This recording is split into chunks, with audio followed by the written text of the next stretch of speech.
Good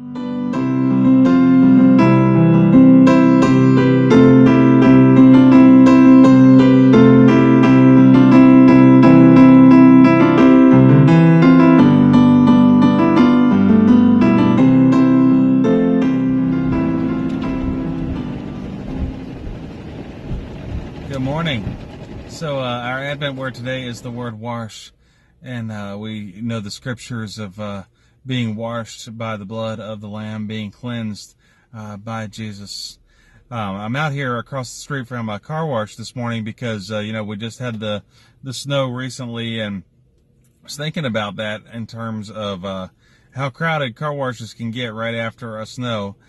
And what's more than just getting the car washed is the fact that it might be about the only time of year that everybody pays extra to have the underbody of the car washed, because you get that salt on the road, and it gets the potential of rusting underneath the car and the chassis and everything. And so people pay extra to have that underbody cleaned on their cars that nobody sees, nobody notices. Any other time we're easy to just go through a quick express and get the outside looking pretty, but this time with the salt, people are a little more concerned.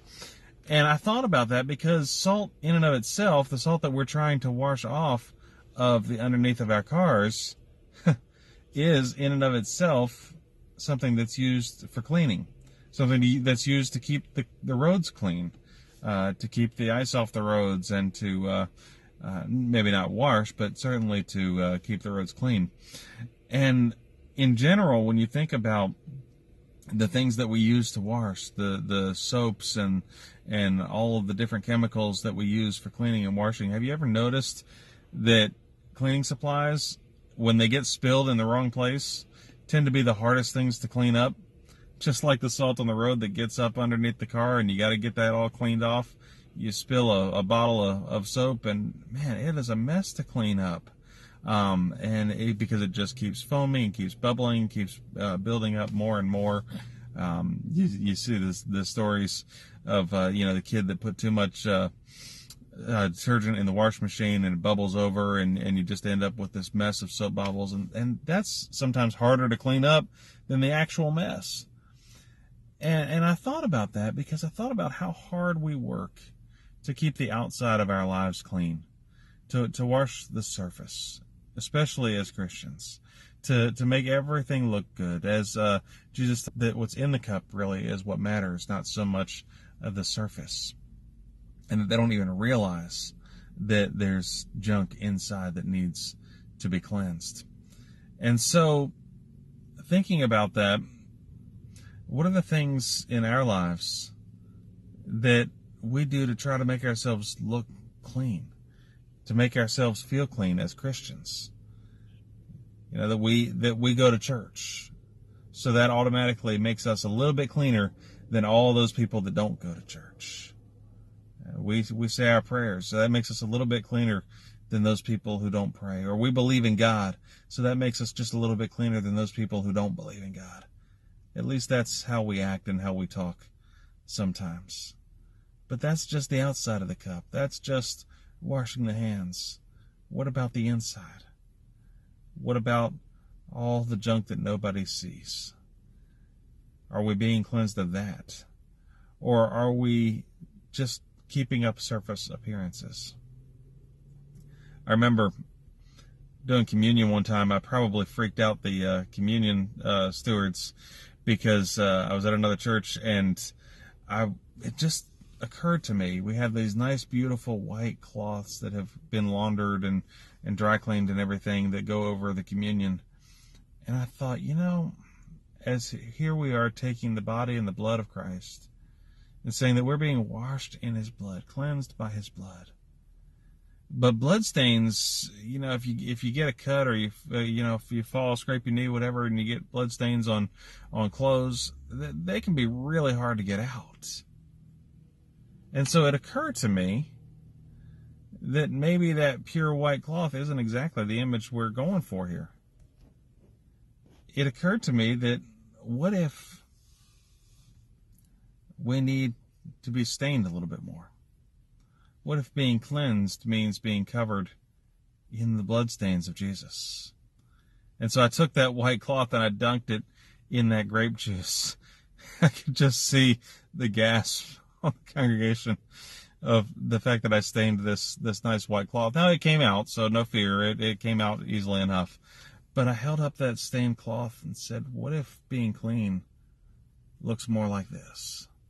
Looks more like being stained with the blood of Christ? What if being clean isn't about all the stuff we do on the surface to make ourselves look good as Christians, to make ourselves feel better about doing our good Christian duty, going to the church and saying our prayers and reading our Bible and all this stuff, believing in God. Yeah, we say it all. We give it lip service and we feel good about it, but have we allowed the blood to stain us? And only then can we be cleansed. You see, we spend so much time trying to clean up the stains, trying to get the stains out as quickly as possible. But blood stains, whether we like it or not. And we should have those blood stains on us. Somebody once said that we should walk close enough to Jesus that the dust and dirt from his sandals kicks up upon us, and that we're caked in his dust, in the dust of his tracks. I think the same should be true, that we should be close enough to the cross that the bloodstains are splattered on us as he is crucified, and that we go forth with those stains, because that's the only true thing that can cleanse inside and out, the depth of our sin, that can free us from our sin and overcome and prevent us from experiencing not only the consequences of sin, but allow us to overcome temptation and resist sin and evil in our lives. And so are we close enough to Jesus to be stained by his blood? I keep going back to Todd Agnew. He's one of my favorite musicians because he writes songs that you don't hear on the radio much, but it's because they deal with these kinds of issues that a lot of people don't want to talk about. And one of them he talks about in My Jesus, one of my favorite songs by him. And he says, my Jesus wouldn't be welcome in my church because the blood and dirt on his feet might stain the carpets.